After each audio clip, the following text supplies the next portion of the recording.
Bien, buenos días a todos, que Dios les bendiga.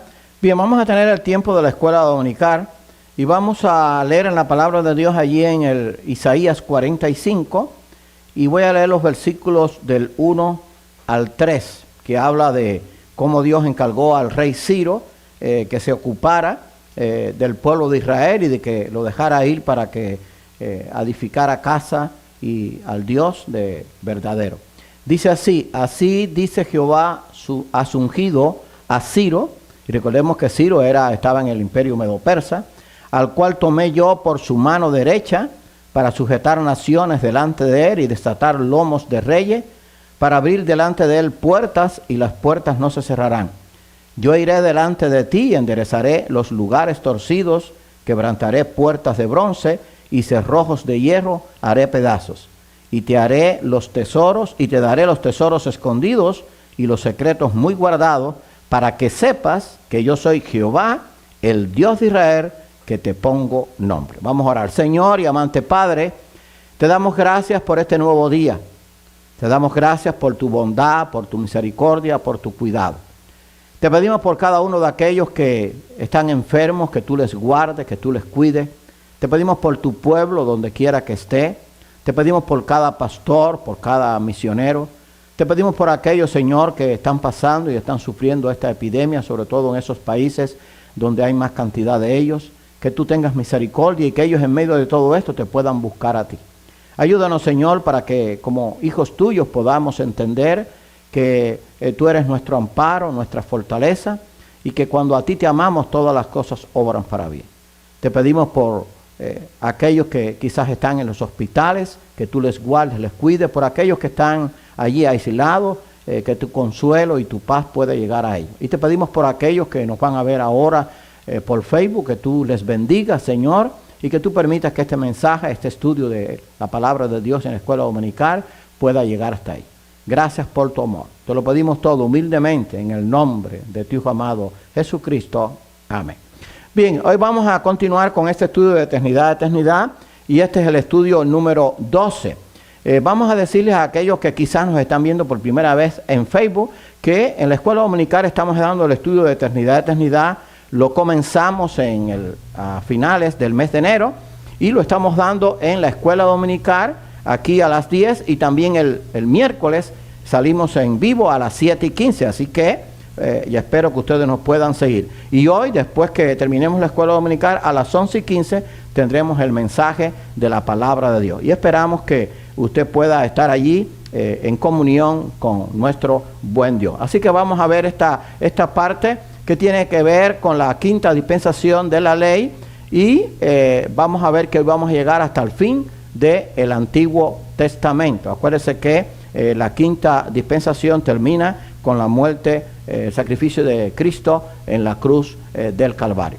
Así que vamos a ver ahora que durante el tiempo del cautiverio el gran imperio babilónico llegó a su fin con la toma de Babilonia por Ciro, fundador del imperio medo-persa. Belsasar, el rey de Babilonia, fue muerto. Acuérdense, cuando Belsasar se apartó, no tuvo temor de lo que le había dicho el rey, de Babilonia, Nabucodonosor, de cómo había que temer a Dios, y usó los utensilios del templo. Y entonces, pues, aquella noche entraron los medos y los persas por el cauce del río Éufrates, y el rey Belsasar fue muerto, y entonces el imperio medo-persa tomó el lugar. Belsasar fue muerto, y Darío de Media, con quien Ciro compartió el vasto imperio, tomó el trono.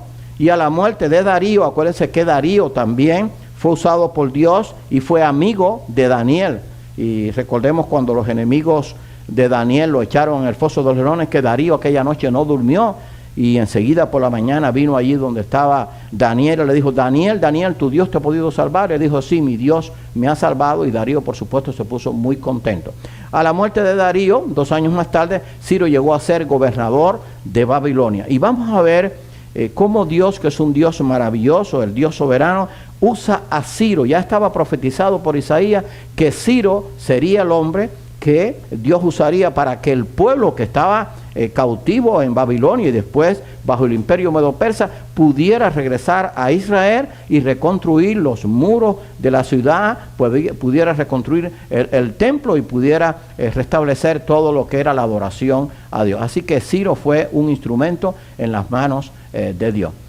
Daniel mostraría a Ciro que él aparecería o que él aparecía en las profecías de Isaías como el instrumento de Dios para la liberación de su pueblo.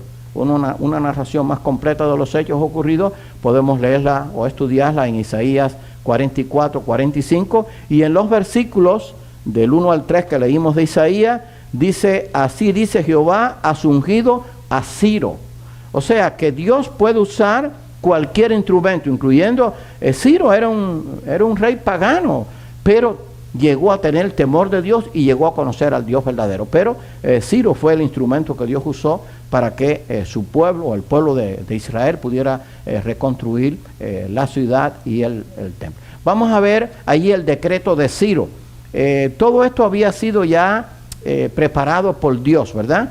Porque acuérdense que durante el imperio babilónico, Dios cuidó a su pueblo. Allí estuvo Daniel, sus 3 amigos, y a pesar de todo aquel cautiverio, pues Dios pudo manifestarse, e inclusive Nabucodonosor pudo llegar a conocer al Dios verdadero. Y después Darío y Ciro, que fueron los que sustituyeron en el imperio medo-persa a lo que después que murió Belsasar, los dos también pudieron conocer al Dios de Daniel y por supuesto al Dios verdadero, al Dios de Israel. Vamos a ver el decreto de Ciro, lo cual demuestra cómo Dios lo usó como instrumento para beneficiar a su pueblo. Así ha dicho Ciro, rey de Persia: Jehová, el Dios de los cielos, me ha dado todos los reinos de la tierra. Esto indica que Dios de alguna forma le había comunicado a Ciro: oye, tú eres el hombre que yo voy a usar. Así que Dios se puede manifestar como Él quiera, como Él desee, porque Él conoce los corazones. Y Él sabía que Ciro era un hombre que se podía usar, porque al final Él iba a reconocer al Dios verdadero. Dice: así ha dicho Ciro, rey de Persia: Jehová, el Dios de los cielos, me ha dado todos los reinos de la tierra. Y escuche bien: y me ha mandado que le edifique casa en Jerusalén. Como si él fuera parte del pueblo de Dios. No era parte del pueblo de Dios, pero Dios lo usaba usando como instrumento, y le dijo: y me ha mandado que le edifique casa en Jerusalén. O sea, el templo que había sido destruido por Nabucodonosor, que está en Judá. Quien haya de vosotros de su pueblo, sea Dios con él, y suba a Jerusalén, que está en Judá, y edifique la casa a Jehová, Dios de Israel. Él es el Dios, el cual está en Jerusalén. Puse allí: Él es el Dios en otro color y un poco más grande.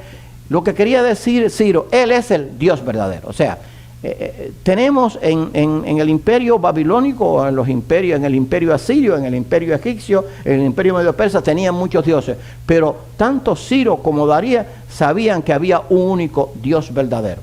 En este caso, dice Ciro: Él es el Dios, o sea, el Dios verdadero. Y por eso creemos que Ciro, que fue usado por Dios, llegó a conocer, igual que Darío, al único Dios verdadero, y también igual que el rey Nabucodonosor.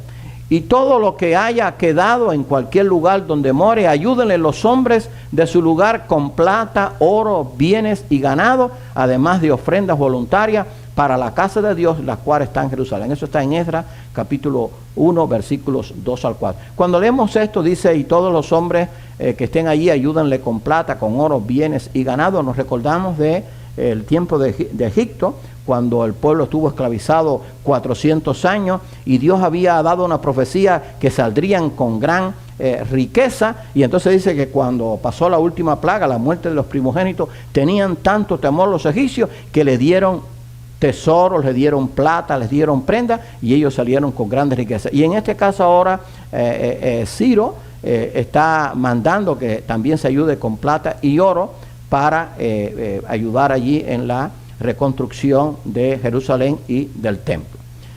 Vamos a ver ahora que el regreso de los judíos de Babilonia se realizó en 3 expediciones separadas. Vamos a aprender ahora algo. Dios tiene su tiempo para todo. Y hermano, yo sé que ahora en estos momentos la gente muchos están desesperados, muchos están angustiados por todo lo que está pasando, pero a su tiempo todo esto va a terminar. Pero Dios tiene un tiempo para todo. No podemos apurar a Dios, no podemos exigirle a Dios, tenemos que esperar en Dios. Y precisamente cuando aprendemos de la Biblia y aplicamos lo que dice la Biblia a nuestras vidas, entendemos que Dios tiene un tiempo para todo. Y vamos a ver que el regreso de los judíos a Babilonia no fue así de una sola vez. Y en el momento, Dios se tomó su tiempo, pero Dios hizo lo que había que hacer. Cuando dejamos que Dios haga todo a su tiempo, Él lo va a hacer bien y lo va a hacer completo. ¿Qué pasa? Cuando nosotros como hombres nos apuramos por hacer las cosas, pasan dos cosas. Las hacemos mal o no las hacemos completas. Ahora, Dios cuando hace las cosas a su tiempo, que Él sabe que es el tiempo oportuno, Él lo hace bien y lo hace completo. Y eso fue lo que pasó con el regreso de los judíos de Babilonia, que se realizó en 3 expediciones. Vamos a ver que la primera expedición regresó bajo la dirección de Zorobabel en el año 536, terminado prácticamente el imperio babilónico y el comienzo del imperio medo-persa. Este era un príncipe de Judá y trajo con él cerca de 50,000 personas. Esta información está detallada en Esdras capítulo 2. Así que Esdras era un hombre de Dios, príncipe de Judá, y trajo con él a 50,000 personas, o sea, 50,000 personas que sí lo dejó ir para que pudieran ir allí hasta Israel y ayudar en toda la reconstrucción. 10,000 veces 5, el número 5 significa insuficiencia humana. Todos ellos vinieron solo confiando en el poder de Dios. Era imposible que bajo un imperio que los tenía allí como esclavizados o que estaban sujetos a ellos, dejaran ir tantas personas. Y fueron no 10 personas ni 20 personas, fueron 50,000. Y claro, todo esto estaba en el plan de Dios para que pudieran reconstruir lo que era toda Jerusalén, incluyendo el templo. Ahora, cosas que hicieron en esta primera expedición de Zorobabel. Repararon el altar, restauraron una adoración regularizada, y en el segundo año se puso el fundamento del templo. Así que ellos allí repararon el altar, o sea, el altar donde se sacrificaba a Dios, donde se adoraba a Dios. La adoración a Dios se había perdido, entonces establecieron la adoración regularizada, o sea, se empezaron a reunir, y en el segundo año se puso el fundamento del templo, porque acuérdense que todo esto se estaba haciendo, pero el templo estaba destruido. Pero el altar lo pudieron hacer y allí, bueno, pues podían hacer su sacrificio, aunque todavía el templo no estaba reconstruido completamente. Ahora bien, como toda obra que se hace para Dios, el diablo usó su poder y astucia para estorbar la obra. Los samaritanos, al negárseles tomar parte en la obra, estorbaron y se opusieron al esfuerzo de reconstrucción y finalmente tuvieron una orden del rey Artajerjes para la cesación de la obra. Escuche bien ahora. La cual estuvo paralizada por un periodo de 16 años. Así que cada vez que usted y yo o el pueblo de Dios va a hacer algo para Dios, siempre el diablo va a buscar instrumentos humanos para estorbarlo. Los samaritanos eran enemigos de los judíos en el sentido, acuérdense que los samaritanos descendían de Samaria, era el reino del norte que se había apartado mucho más para Dios. El reino de Judá, que era el reino del sur, con 2 tribus, su capital Jerusalén, siempre se mantuvo más fiel a Dios. Y cuando Dios mandó a reconstruir el templo, usó a los judíos y no a los samaritanos. Pero los samaritanos, cuando se vieron excluidos, comenzaron a oponerse, e inclusive buscaron una orden del rey Artajerjes y detuvieron la obra por 16 años. Así que pasó mucho tiempo hasta que terminaron la obra, pero Dios tenía el tiempo ya planificado. O sea, ellos no se desanimaron, a pesar de que habían pasado 16 años, no se desanimaron cuando estaban trabajando. Si leemos el libro de Esdras, que no es tan largo y es un libro maravilloso, vamos a ver que ellos tenían que trabajar así. Trabajaban con sus instrumentos y en una mano tenían los instrumentos y en otra mano tenían el arco o la flecha. ¿Por qué? Porque si los enemigos venían. Así que el trabajar en la obra de Dios nunca, a través de toda la historia, ha sido fácil. Siempre ha habido oposición. También la iglesia ha tenido oposición a través de estos 2000 años. Como iglesia tenemos que confiar en que Dios va a estar con nosotros. Ahora estamos pasando por un periodo de prueba. Bueno, en este periodo de prueba tenemos que demostrar que la iglesia sigue caminando, que la iglesia sigue predicando, que la iglesia sigue confiando. O sea, no nos podemos detener sino confiando en Dios. Ahora, fíjense, estuvo paralizada por 16 años, hasta que Ageo y Zacarías hicieron su parte como profeta de Dios. Siempre, en todo tiempo, va a haber gente que en medio de la peor circunstancia se va a levantar para proclamar el mensaje de Dios y para hacer la obra de Dios. ¿Qué pasaría si ahora todos los pastores, todos los misioneros, todos los que enseñan, hace así, dice, bueno, hay que estar en casa completamente y no podemos hablar de Dios, no podemos orar a Dios, que eso no está prohibido, no podemos leer la Biblia porque hay que estar tranquilos? No, si hacemos eso, pues sería un caos. Siempre va a haber hombres de Dios que en medio de la peor situación van a hacer su parte. A pesar de que estaba la prohibición y estuvo detenido la reconstrucción por 16 años, Ageo y Zacarías, que eran profetas, hicieron su parte. Y el templo pudo ser construido, dedicado con gran gozo. Así que por la oportuna intervención de Ageo y Zacarías, que están entre los profetas menores, pues el templo pudo ser construido y dedicado con gran gozo. O sea que a pesar de la oposición, si hay hombres dispuestos, Dios los va a usar. Hay algo que tenemos que entender. Dios no va a usar al que no se quiere dejar usar. Y Dios va a usar al que esté preparado y limpio para usarse. Por ejemplo, si usted va a un restaurante, bueno, yo sé que ahora quizás no se puede ir mucho a los restaurantes, pero si usted va a un lugar que lo invitan y usted le ponen allí la mejor comida, pero cuando le ponen los instrumentos, le ponen el cuchillo, le ponen el tenedor, le ponen la cuchara, le ponen el plato y usted ve que está sucio, usted dice, no, estará muy buena la comida, pero esto está sucio y yo no voy a usar esos instrumentos. Bueno, si eso lo hacemos nosotros como hombres, imagínense Dios. Nosotros, para que Dios nos use, tenemos que estar limpios también. O sea, Dios no va a usar instrumentos sucios. Estos hombres de Dios estaban preparados, estaban limpios, y somos limpios por la comunión con Dios. Además, dice la Biblia que hemos sido limpiados por la sangre de Jesucristo. Así que yo no puedo servir a Dios si yo no estoy limpio de corazón y de pensamiento. O sea, Señor, úsame para tu honra y tu gloria, pero tengo que hacer mi parte. Así que al final el templo pudo ser reconstruido o construido nuevamente. No reconstruido, construido, porque acuérdense que Nabucodonosor lo destruyó completamente y lo quemó y dedicado con gran gozo. Ahora bien, la segunda expedición fue dirigida por Esdras, el escriba, unos 78 años después. O sea, algunos dirían, bueno, si en aquel tiempo, vamos a suponer, en aquel tiempo Dios había dicho, vamos a usar a Ciro para que el templo sea reconstruido, Jerusalén, y eso va a ser enseguida. No, pasó primero 16 años y después 78 años, porque Dios se toma su tiempo, pero lo hizo bien. Por eso, hermano, es que nosotros tenemos que confiar en el tiempo de Dios. La Biblia dice que para Dios 1000 años es como un día y un día es como 1000 años. Nosotros no estamos en el tiempo de Dios. Dios es eterno. Así que Dios se va a tomar su tiempo. Esta epidemia se va a tomar su tiempo, pero nosotros tenemos que estar tranquilos y confiados, sabiendo que Dios está en control de todo. Además, lo hemos dicho, otros pastores también lo han dicho, las epidemias son parte de las señales del tiempo del fin, así que tenemos que estar tranquilos. Si se están cumpliendo las señales, quiere decir que lo que Dios ha dicho es verdad. Entonces, va a pasar un tiempo quizás, no sabemos cuál, pero al final del tiempo Dios va a obrar. Ahora, Dios siempre va a estar cuidando a su pueblo. Así que 78 años después del regreso de Zorobabel fue Esdras y vino con una pequeña pero ferviente compañía de peregrinos. O sea, regresó acá, pero no con mucha gente, con una pequeña pero ferviente compañía de peregrinos. Dios puede hacer su obra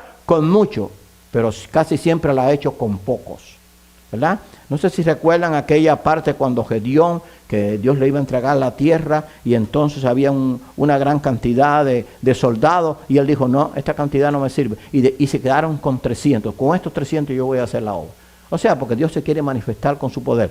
Porque si nosotros, digamos, para hacer la obra, contamos con muchos recursos, quizás nos vanagloriemos, digamos, bueno, tenemos los recursos para hacerlo. Pero cuando no tenemos casi recursos, somos muy pocos, y Dios hace la obra, entonces la gloria es para Dios. Aquí en este caso era una pequeña y ferviente compañía de peregrinos que fue con Esdras, pero iban con el poder de Dios.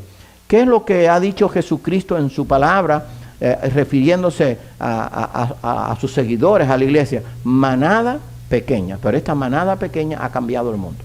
¿Por qué? Porque ha dado el mensaje de Dios a través de todos los tiempos y contra toda oposición. Este Esdras subió de Babilonia, era escriba, dirigente. Los escribas eran los que escribían, o sea, los que escribían todos los pergaminos y parte de lo que está escrito en la Biblia lo escribieron los escribas, o sea, la mayor parte eran los escribas los que escribían. Se cuenta que en el tiempo bíblico, como se estaba escribiendo la Biblia, se usaban unas plumas que cuando se usaban una vez ya no se usaban más. Pero ¿qué pasaba? Si en un pergamino había un error, no se corregía borrándolo. Se eliminaba el pergamino y se tomaba uno nuevo. O sea, fíjense qué cuidado, porque no querían que tuviera ningún error, porque esto era dirigido por Dios. Y claro, Dios quizás nos permitió muchos errores para que no tuvieran que desperdiciar muchos pergaminos, pero no se hacía un arreglo. Ustedes saben que ahora, por ejemplo, nosotros hacemos, estoy tratando de ilustrar esto. Por ejemplo, usted hace un cheque ahora y usted se equivocó en una letra, usted la puede arreglar, pero la tiene que poner sus iniciales al lado. Y entonces el cheque pasa. No, en este tiempo el profeta no puede decir, bueno, me equivoqué en una palabra, la voy a cambiar, borrarla y pongo mis iniciales al lado. No, había que botar el pergamino y hacerlo nuevo. Así eran los originales. Porque Dios quería que su palabra llegara tal como Él la había dicho. Por eso escogió hombres de Dios. Así que era un escriba dirigente de la ley de Moisés que Jehová Dios de Israel había dado. Y le concedió el rey todo lo que pidió porque la mano de Jehová, su Dios, estaba sobre él. O sea, Esdras halló gracia delante del rey Artajerjes y en este caso Dios le concedió todo lo que, bueno dicho, y al rey le concedió todo lo que pidió porque la mano de Jehová, su Dios, estaba sobre Esdras. Y con él subieron a Jerusalén algunos de los hijos de Israel y de los sacerdotes, levitas, cantores, porteros y sirvientes del templo en el 7º año del rey Artajerjes. Acuérdense que Artajerjes ellos habían logrado, este caso los enemigos, que pusieran un obstáculo para la obra, pero ahora el mismo Artajerjes da la orden para que ellos subieran a Jerusalén y entonces pudieran allí ayudar en la reconstrucción del templo. Al llegar, ¿qué fue lo que encontró Esdras? Una total inmoralidad. ¿Por qué? Porque el pueblo no tenía el templo, no tenía los líderes. Prácticas religiosas erróneas, eso pasa cuando nos descuidamos. Y abusos por todas partes. Así que lo que encontró Esdras no fue fácil. Una total inmoralidad, o sea, la gente practicando todo tipo de pecados. Prácticas religiosas erróneas, no estaban haciendo lo que Dios decía en su palabra. Y abusos por todas partes. Ahora, fíjense esto. Durante 3 meses él apeló arduamente y con fe a la conciencia del pueblo. O sea, ¿qué hizo Esdras? Bueno, vio aquello, entonces no se desanimó. Bueno, voy a orar a Dios. Y entonces apeló a Dios para que el pueblo pudiera ser tocado de corazón. O sea, cuando tenemos una dificultad, estamos frente a una prueba, ¿qué es lo que tenemos que hacer? No nos podemos desesperar. En primer lugar, tenemos que orar a Dios, confiar en Dios, leer la palabra y confiar en las promesas de Dios. Eso fue lo que hizo, apeló arduamente y con fe a la conciencia del pueblo. O sea, durante 3 meses, o sea, no fue que voy a tener una oración de 15 minutos para que esto se arregle. No, eso no funcionó así. Tuvo 3 meses, quizás muchas veces en ayuno, en oración y exhortando al pueblo que tenía que dejar toda aquella inmoralidad, todas aquellas prácticas erróneas y los abusos que había por todas partes. Lo que se transformó en una gran reforma, fíjense, porque estaba el poder de Dios detrás de esto, porque Esdras no dijo, bueno, yo soy el hombre y por mi capacidad esto yo lo voy a arreglar. No, él confió de que aquello se podía arreglar por el poder de Dios. Y entonces dice que se hizo una gran reforma y después todo aquello cambió y una explicación más abundante de estos hechos la van a encontrar en Esdras capítulo los capítulos del 8 al 10, que después usted va a tener el material y lo va a poder buscar. Número 3, acuérdense que él estuvo 3 meses orando e intercediendo para que el pueblo tuviera conciencia, significa Dios. Esdras pudo lograr esta gran reforma porque confió completamente en Dios. Yo estoy seguro, hermanos, tengo esta confianza, igual que usted la tiene, que este tiempo de prueba que está pasando a la iglesia va a servir para muchas cosas. Para unirnos más como pueblo, para orar más, para estudiar más la Biblia, para entender la necesidad de venir a la iglesia cuando se puede venir a la iglesia. ¿Me explico? Sí, porque hay gente que cuando estaba todo normal, dejaba de venir a la iglesia, si estornudaba, un ejemplo, o si nada más que le quería dar un poquito de dolor de cabeza, o si le dolía un callo, no venía. Bueno, cuando pase todo esto, la gente va a apreciar que qué hermoso es reunirse juntos, ¿verdad?, en el templo. Así que todo va a obrar para bien, y esa es la confianza que como pueblo de Dios tenemos que tener. Bueno, quiero decir algo antes de pasar a esto. Ahora, las leyes de los gobernantes, que no es que sean malas, todo es mantener la distancia. O sea, hay que mantener la distancia entre personas, hay que mantener la distancia en ciertos lugares, no se puede ir a ciertos lugares, no se puede hacer esto, no se puede. O sea, hay que mantener la distancia, o sea, hay que estar un poco lejano. Bueno, esto nos enseña algo, que todo lo contrario pasa con Dios. Ahora, cuando más cerca tengo que estar de Dios. O sea, humanamente los hombres nos tenemos que alejar por las órdenes que hay y porque quizás sea para bien por el contagio. Pero mientras más nos alejemos según los hombres, más cerca tenemos que estar de Dios. O sea, la cercanía con Dios no podemos dejarla. O sea, no puedo decir, bueno, ahora como hay que alejarse, yo también me voy a alejar de Dios. No, ahora es cuando más cerca tengo que estar de Dios para ver sus promesas y para confiar en Él. Así que todo tiene una parte de bendición. Todos dicen, y lo he visto yo en documentales, que ahora los ríos, por ejemplo en Italia, que no se veían, ahora están claritos. Se ven los peces, se ve el fondo, los pájaros cantando. En algunos países que había una gran contaminación, como no hay gente en las calles, no hay carros, ya la ciudad está más limpia, se pueden ver mejor los edificios. Así que hay una parte buena. Quizás de eso aprendamos que tenemos que cuidar lo que tenemos, porque todo viene dado por Dios, las bendiciones todas vienen dadas por Dios. Así que hay una parte que tenemos que comprender que va a ser para bien. Otra obra que se atribuye a Esdras fue la de compilar y arreglar el canón del Antiguo Testamento. Cuando nos ponemos incondicionalmente en las manos de Dios, podemos hacer grandes cosas en su obra. Sí, otra de las obras que se atribuye a Esdras fue que compiló y cerró el canón del Antiguo Testamento. Miren, si importante era, yo creo que esto lo he dicho hace algún tiempo, lo dije, si importante era que Dios usaba a los profetas para que dijeran lo que Dios decía y escribieran, y de allí tenemos la Biblia. Si importante era esto, importante era cerrar el canón bíblico. O sea, ¿hasta dónde tenía que llegar al Antiguo Testamento? Bueno, tenía que llegar hasta donde Dios lo cerró, y ese trabajo se lo dio a Esdras. Y llega hasta Malaquías capítulo 4, versículo 6. Ahí se terminó el Antiguo Testamento. No se podía añadir nada más. Ahora, no había muchos otros hechos que Dios hizo, claro, pero Dios quería que se cerrara ahí, porque Dios sabe qué es lo que nos hace falta. Si usted va al Nuevo Testamento, cuando lleguemos allí, al Nuevo Testamento, quiero decirle ahora en el intercambio, para aquellos nuevos que nos están viendo en Facebook, que estamos dando este estudio, y dentro de este estudio vamos a abarcar toda la Biblia, y también vamos a dar un estudio detallado del libro de Daniel y del libro de Apocalipsis, para si usted está interesado, no solamente vamos a ver historia, sino también lo que tiene que ver con la profecía. Pero ahora, volviendo al Nuevo Testamento, el canón bíblico se cerró allí, del Antiguo Testamento, por Esdras, en el capítulo 4 de Malaquías, versículo 6. Ahora, el Nuevo Testamento comenzó con Mateo y termina en Apocalipsis 22, 21. Ahora, si usted va al Evangelio de Juan, que lo estamos estudiando ahora en los mensajes que va a venir después a las 11:15, el mensaje, estamos estudiando el libro de Juan, o dando mensajes del libro de Juan, dice que si se fueran a escribir las cosas que Jesús hizo y dijo, decía Juan, yo creo que no cabrían en el mundo los libros que se habían de escribir. Ahora la pregunta es, ¿y por qué se cerró en Apocalipsis 22, 21?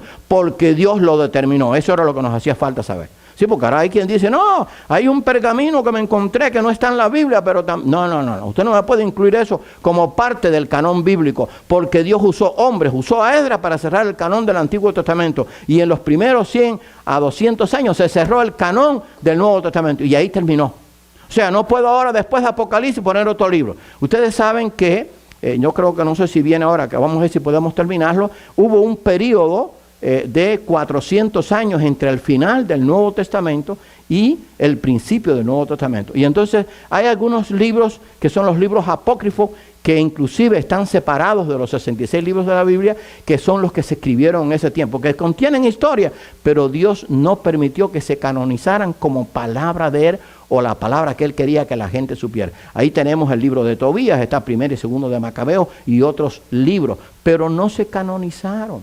O sea, no se le dijo allí a Esdras, oye, incluye estos libros. No lo incluyó, punto. No sé si me estoy explicando. O sea, Dios nos da en su palabra lo que nosotros necesitamos. Por lo tanto, nadie está autorizado para añadir aquí nada. Aún suponiendo como que se encontró un pergamino de hace 4.000 años, de hace 3.000 años, 1.000 años, que no estaba incluido. No, pero Dios no lo incluyó, punto. Si no lo incluyó, yo no lo puedo hacer. Porque Dios es el que tiene el poder. Así que esto es importante. Si importante fue los hombres que Dios inspiró, importante fue los hombres que Dios usó para cerrar el canón. Esdras fue el que cerró el canón y todos lo coinciden del Antiguo Testamento. La tercera expedición fue realizada por Nehemías 14 años después. O sea, esto no fue de ahora por ahorita. Se iban a hacer las 3 expediciones, pero fíjense el tiempo que pasó. Eran como 78 años y después ahora 14 años. O sea, Dios tiene su tiempo, pero Dios iba a hacer todo muy bien. Un judío de la cautividad, el cual alcanzó un lugar alto, de alto favor en la corte de los reyes de Persia. Nehemías encabezó la tercera expedición. Nehemías estaba allí cerca del rey, o sea, era amigo del rey y tenía una amistad tremenda porque Dios permitió que en medio de estos imperios que eran paganos, sus hijos tuvieran una posición privilegiada, porque eran hombres que temían a Dios y que su corazón no se había contaminado. Así que era un judío de la cautividad, el cual alcanzó un lugar alto en la corte de los reyes de Persia. Sucedió en el mes de Nisán, en el año 20 del rey Artajerjes, que estando ya el vino delante de él, bueno, en este caso todo parece que Nehemías era el copero. Ustedes saben que el copero era el hombre de confianza, porque ¿qué pasaba? Que a los reyes en la antigüedad se envenenaban. Entonces, ¿qué hacía el copero? Probaba primero la copa y después se la daba al rey. O sea, si había veneno, el primero que se moría era el copero. ¿Se acuerdan del sueño de José? Cuando el panadero fue muerto, según el sueño, y el copero fue restituido, que se olvidó después de José, en vez de haber estado agradecido. Bueno, todo parece indicar que Nehemías era el copero. Sucedió en el mes de Nisán, en el año 20 de rey Artajerjes, que estando ya el vino delante de él, tomé el vino y lo serví al rey. Y como yo no había estado antes triste en su presencia, me dijo el rey, fíjense qué manera de Dios permitir que Nehemías hallara gracia delante del rey Artajerjes, que era un rey pagano. Y Nehemías era un hombre del pueblo de Dios. Hermano, nosotros tenemos que estar en estos momentos y siempre confiados de que Dios nos va a usar y vamos a hallar gracia delante de aquellos, inclusive que son nuestros enemigos. O sea, porque no importa, Dios va a usar a aquel que sea fiel y que su corazón ame a Dios con toda el alma. Y yo, como no había estado triste antes en su presencia, me dijo el rey, ¿por qué está triste tu rostro? Pues no estás enfermo. No es esto, sino quebranto de corazón. O sea, él sabía que es que no estaba enfermo físicamente, que tenía una preocupación espiritual. Pero esto nos deja ver de que el rey Artajerjes no solamente veía a Nehemías como el que le servía la copa, sino como el amigo. Estamos hablando del rey de un imperio, el imperio medo-persa. O sea, eso no era un cualquiera. Como Dios obra, ¿verdad? Cuando hay gente dispuesta a ser fiel a Dios. Entonces temí en gran manera porque era el rey y le dije al rey, ¿cómo no estará triste mi rostro cuando la ciudad, casa de los sepulcros de mis padres, está desierta y sus puertas consumidas por el fuego? Nehemías 2:1-3. Sí, porque recuérdense que toda la reconstrucción de Jerusalén, la reconstrucción del templo, los muros, se hizo cuando se terminaron las 3 expediciones. O sea, cada uno, Zorobabel, Esdras y Nehemías, cada uno hicieron su parte. Y entonces todavía en el tiempo de Nehemías decía, ¿cómo no va a estar triste mi rostro cuando la ciudad, casa de los sepulcros de mis padres, está desierta y sus puertas consumidas por el fuego? O sea, y él vio aquella tristeza y vio que la tristeza no era porque quizás le faltara dinero, porque tenía una enfermedad o porque estaba preocupado por la familia, sino que estaba preocupado por su ciudad, por su pueblo. Entonces el rey me dijo, y la reina estaba sentada junto a él, porque ¿por qué se pone eso en la Biblia? Porque la reina era muy importante. Porque si la reina, Nehemías no la caía bien, la reina podía decirle, no podía mandar, pero sí le podía decir al rey, oye, este no se merece que le des nada. Porque tenía su influencia. Claro, la orden era dada por el rey, la orden del rey era la que había que acatar. Pero la reina podía tener mucha influencia, pero dice que la reina estaba sentada junto a él. O sea, la reina también tenía simpatía por Nehemías. Porque Dios obra así. Entonces le dijo al rey, ¿cuándo durará tu viaje y cuándo verás? Fíjense, o sea, ya está todo resuelto. ¿Cuánto durará tu viaje y cuándo verás? Y agradó al rey enviarme después que yo le señalé tiempo. Un tiempo allí muy largo, no fue un tiempo muy corto. Nehemías 2:6. Ahora bien, una pequeña compañía de los primeros peregrinos hizo el largo viaje de regreso a Persia, que vino acá antes de Nehemías salir, y contaron a Nehemías la desolación de la ciudad de Jerusalén y sus muros destruidos, y que eran una afrenta al pueblo. Acuérdense que los muros representaban la seguridad de Dios sobre su pueblo. Y vamos a ver eso ahora más adelante. Al llegar, ¿qué fue lo que hizo allí Nehemías? En primer lugar, examinó secretamente la ruina. ¿Qué tenemos que hacer nosotros como hijos de Dios? Bueno, examinar lo que Dios nos dice en su palabra.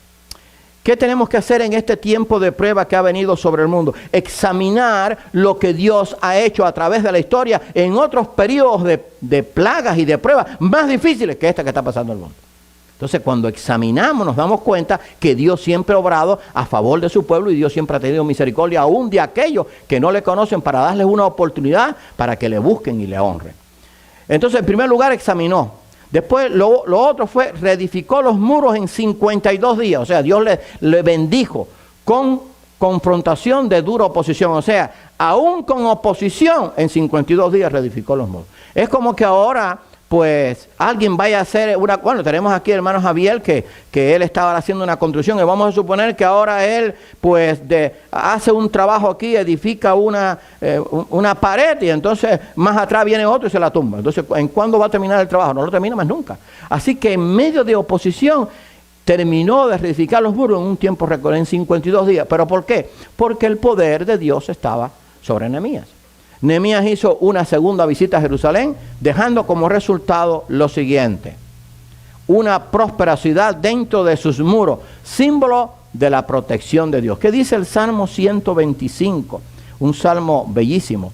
Fíjense lo que dice, para que ustedes vean la importancia de rectificar los muros, y Dios se lo dio a Nehemías. Dice el Salmo 125, el versículo 2: como Jerusalén tiene montes alrededor de ella, así Jehová está alrededor de su pueblo desde ahora y para siempre. O sea, el tener los muros era símbolo de la protección de Dios. Y esa oportunidad de reedificar los muros la tuvo allí Nehemías. Segundo, estimuló al pueblo, trayendo como consecuencia un avivamiento en el servicio y adoración a Dios. ¿Qué tenemos que hacer ahora los pastores, los misioneros, los hijos de Dios? Estimular a la gente de que hay esperanza, de que el poder de Dios sigue siendo el mismo, que no podemos estar con un espíritu derrotista, que tenemos que confiar en el Dios que no ha cambiado. Eso fue lo que hizo, porque aquella situación era mucho peor que la de ahora. Estaba todo destruido. Ahora todavía hay muchas partes del mundo que es como si no hubiera pasado nada. Así que nosotros tenemos que estimular y llevar un mensaje de esperanza a aquellos que lo necesitan. Y esto trajo como consecuencia un avivamiento en el servicio y adoración a Dios. Yo estoy orando y estoy confiando, y muchos otros pastores también, de que este tiempo sirva para un avivamiento en la iglesia. Para que entonces nosotros ahora, después que pase todo esto, la gente busque más de Dios y aprendamos a confiar más en Dios. Eso es lo que nosotros tenemos que orar, pero tenemos que decirlo, ¿verdad? Resumen del periodo posterior a la cautividad, o sea, a la cautividad de Babilonia y después del imperio medo-persa. El regreso del remanente a Jerusalén, la reconstrucción del templo, todo eso está ahí en la historia, la reparación de los muros de la ciudad, la restauración de la adoración en el templo, todo esto se había perdido, los trabajos y reformas de Esdras y Nehemías, que fueron magníficos. Esdras, acuérdense que compiló y también organizó todo lo que era la adoración en el templo junto con Nehemías, la profecía de Ageo y Zacarías y Malaquías, que ayudaron para que el pueblo buscara a Dios y dejara de hacer las cosas que no le agradaban, y el fin del canón del Antiguo Testamento. O sea, ahí llegó Dios cerró, y vuelvo a repetirlo para que se nos grabe, y para que si hay alguno por ahí que quiere añadirle al Antiguo Testamento, no se puede añadir a ninguna parte de la Biblia, pero si quiere añadirle al Antiguo Testamento después de Malaquías 4:6, ese es un falso profeta. No se puede añadir nada, no se puede añadir ni un versículo, ni una palabra. Llega hasta Malaquías 4:6. Y después igual en el Nuevo Testamento llega hasta Apocalipsis 22, 21. Ni una palabra más se puede dejar que añada. Entonces llega el final o el fin del canón del Antiguo Testamento. Los imperios que llegaron a su fin antes de comenzar el Nuevo Testamento. Vamos a verlo. O sea, todos los periodos malos por el que el pueblo de Israel, el pueblo de Dios tuvo que pasar, pasaron. O sea, no hay periodo, por difícil que sea, que no pase. Este periodo difícil va a pasar, pero tenemos que confiar en Dios. Tenemos que estar tranquilos sabiendo, Señor, gracias porque tú estás en control de todo. Porque yo tengo que decirle a la gente, ok, sí, la cosa no está difícil, pero Dios está en el cielo mirando.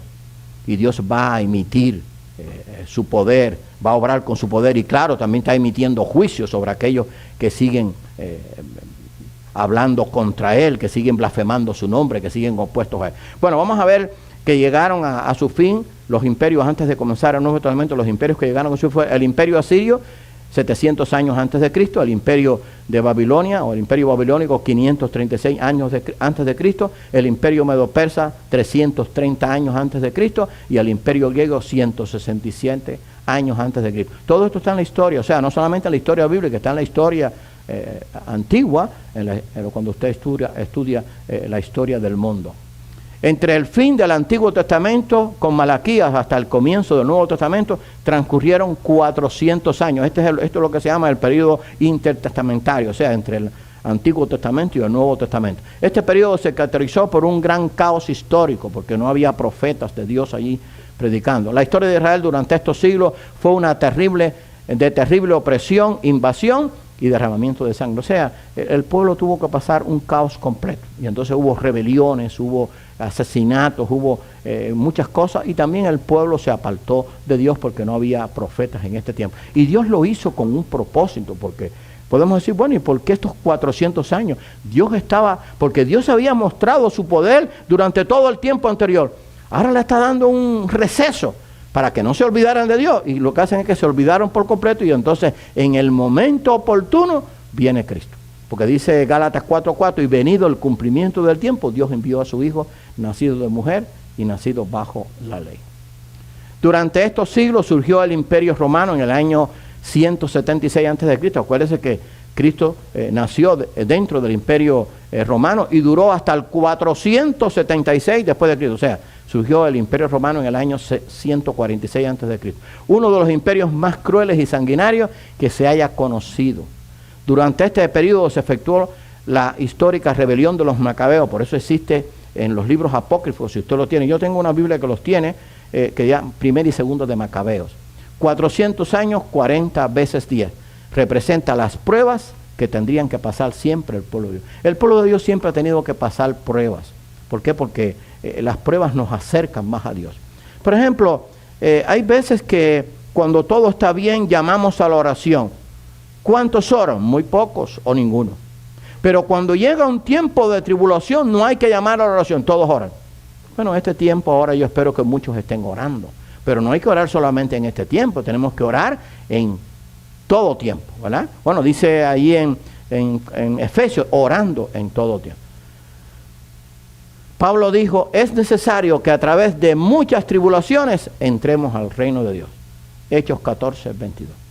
Entonces dice la gente, no, usted venga a Cristo y pare de sufrir. Bueno, yo no sé qué Biblia enseña, porque eso no es lo que enseña la Biblia. Es necesario. Fíjense, no es que a lo mejor es necesario.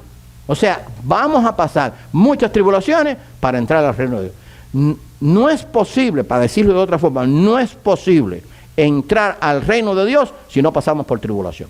Eso no es ser masoquista, o sea, que nos gusta sufrir. Eso es que está escrito. ¿Por qué? Porque no somos del mundo y el mundo nunca nos va a aprobar. El mundo siempre nos va a rechazar.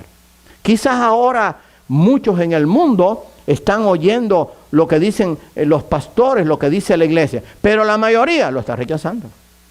¿Por qué? Porque siguen en sus pecados. Así que es necesario que a través de muchas tribulaciones entremos en el reino de Dios. Libros de la Biblia considerados hasta aquí, desde Oseas hasta Malaquías, 12 libros, considerados anteriormente 27, para un total de 39 libros, que son los libros del Antiguo Testamento. Así que con esto terminamos el Antiguo Testamento. Estos 39 libros completan todo el periodo conocido como Antiguo Testamento. Ahí está, desde Génesis 1:1 hasta Malaquías 4:6. Yo creo que ya me lo aprendí. O sea, comienza en Génesis 1:1, el Antiguo Testamento, y termina en Malaquías 4:6. El libro, el Nuevo Testamento comienza en Mateo 1:1 y termina en Apocalipsis 22:21. Es bueno que no sepamos eso. No podemos permitir que nadie nos añada nada aquí. Ya está todo completo. El consejo de Dios está aquí, lo que necesitamos saber. Toda la Escritura, y esta toda Escritura, cuando se escribió esto, era el Antiguo Testamento, porque todavía el Nuevo no estaba escrito. Toda la Escritura, claro, también el Nuevo Testamento es inspirado por Dios. Toda la Escritura es inspirada por Dios y útil para enseñar, para redarguir, para corregir, para instruir en justicia, a fin de que el hombre de Dios sea perfecto, enteramente preparado para toda buena obra. Segunda de Timoteo 3:15 y 16. Así que toda la Escritura es inspirada por Dios. O sea, esta Escritura, no otra. ¿Y para qué me sirve? Para enseñar, para redarguir, para corregir, para instruir en justicia, para animar, para impartir esperanza, a fin de que el hombre de Dios sea perfecto, enteramente preparado para toda buena obra. No podemos estar preparados para la obra de Dios si no conocemos la palabra de Dios. Por eso es que la estamos enseñando. Así que damos gracias a Dios porque podemos dar este estudio. Les recordamos nuevamente a los que están quizás por primera vez en Facebook. Estamos dando este estudio de eternidad a eternidad. Ya terminamos el Antiguo Testamento y lo estamos dando en la escuela dominical a las 10 de la mañana y los miércoles a las 7:15. Así que búsquenos en Facebook y pueda ver. Vamos a comenzar, porque ya terminamos el Antiguo Testamento, vamos a dar ahora, a partir del próximo miércoles, para que usted lo anote, vamos a comenzar con el libro de Daniel, en forma detallada, porque ya el libro de Daniel tiene que ver con el Antiguo Testamento. Y después continuamos, y después cuando terminemos el Nuevo Testamento, vamos a dar entonces el libro de Apocalipsis en detalle. Así que no nos desanimemos. Tenemos que orar los unos por los otros, mantenernos firmes y seguir predicando la palabra. Dios sigue siendo el mismo y sus promesas siguen siendo las mismas. Gloria a Dios por ello y gloria a Dios por estos hombres que en medio de situaciones más difíciles que esta que está pasando en el mundo, se mantuvieron firmes, predicando la palabra de Dios, hicieron una gran obra. Vamos a orar. Señor y amante Padre, te damos gracias por tu amor, por tu misericordia. Y gracias, Señor, porque podemos confiar en ti plenamente, en tus promesas, que son fieles y verdaderas. Y porque en medio de este tiempo tú puedes usar a tus hijos, a tu pueblo, a los pastores, a los misioneros, a cada uno de los que predica tu palabra para llevar el mensaje de salvación, de aliento y de esperanza a aquellos que lo necesitan. Que la gente pueda entender que lo más importante es tener a Jesucristo como Salvador y Señor para tener garantizada la vida eterna que tú nos das por medio de la fe en tu Hijo Jesucristo. Perdona nuestros pecados y ayúdanos, Señor, para estar confiados y tranquilos. Gracias por tu amor. En el nombre de tu Hijo Jesucristo te lo pedimos. Amén.